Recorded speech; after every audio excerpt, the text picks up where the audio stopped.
some air in it. I'll just follow you around for a sec.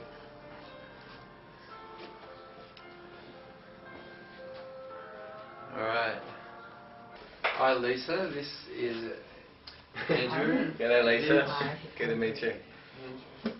Will you play any music today? I'm going to do my best, but I'm an arm down at the moment, so I've had a bit of an accident and broken my elbow, but I'll do my best to bang a tambourine along to Ross and keep some rhythm for him.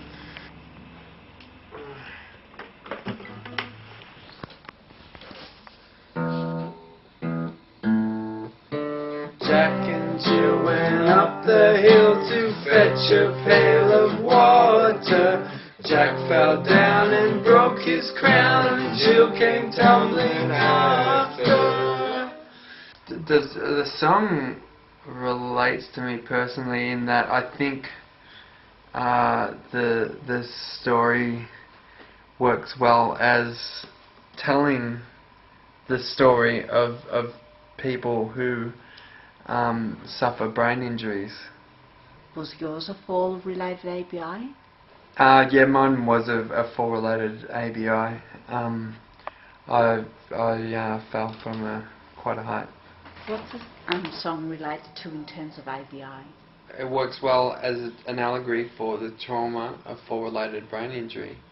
In saying that, Jack and Jill went up the hill not expecting the fall, yeah. Poor Jack. And he suffered massive head injuries to his frontal lobe as he comes tumbling down the hill. The reality of head injury is forced upon Jack. Jack can expect to receive rejection from peers, rejection from society, and to face a system that, while supportive, will gear him to have none or at least low expectations.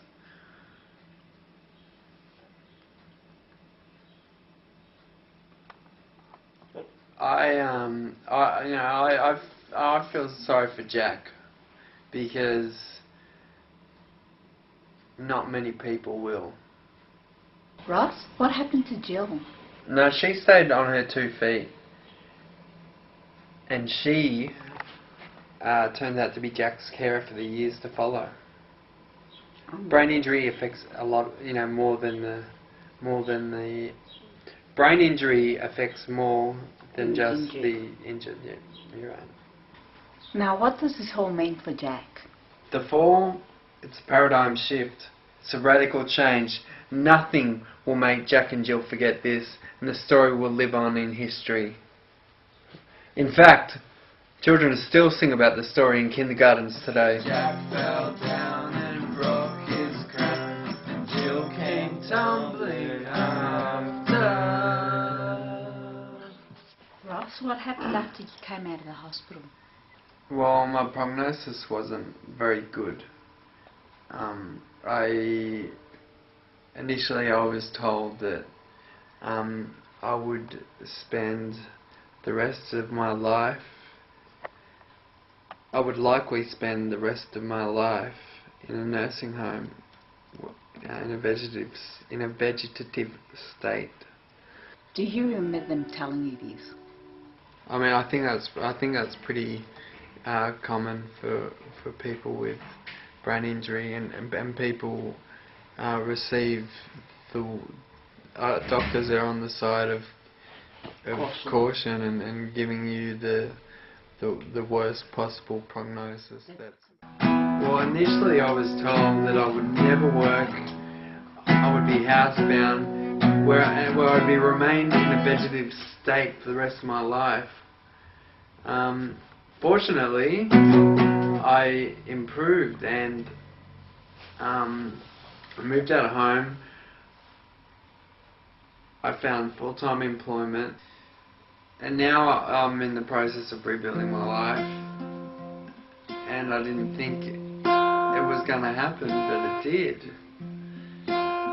And there is a lot of hope out there for people with brain injury. a lot has to be said for friends. Having a good support base of friends is really important. It's common for people with brain injury, I'm told, that you do go through existential crises. The years directly following my accident, I may have come across as a little abrupt on occasion. Yeah, I think when I first knew you, your temper was a lot more obvious. You used to get frustrated very easily, but nowadays you don't seem to have that frustration about you. Ross, you should play Hey Jay. Alright.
What's the song about, Ross?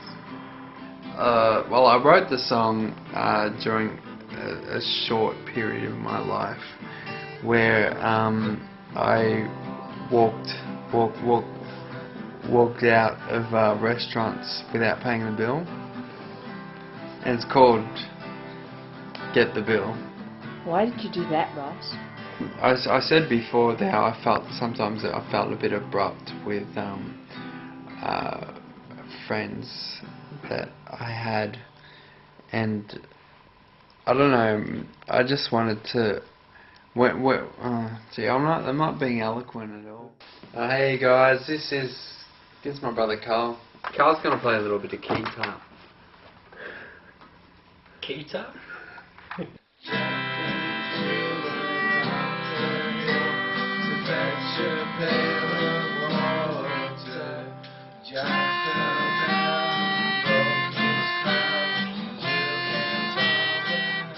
So what has support been like from support groups?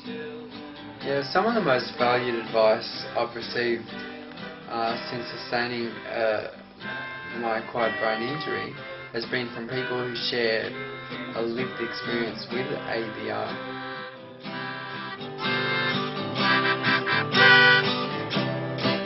Too much pressure.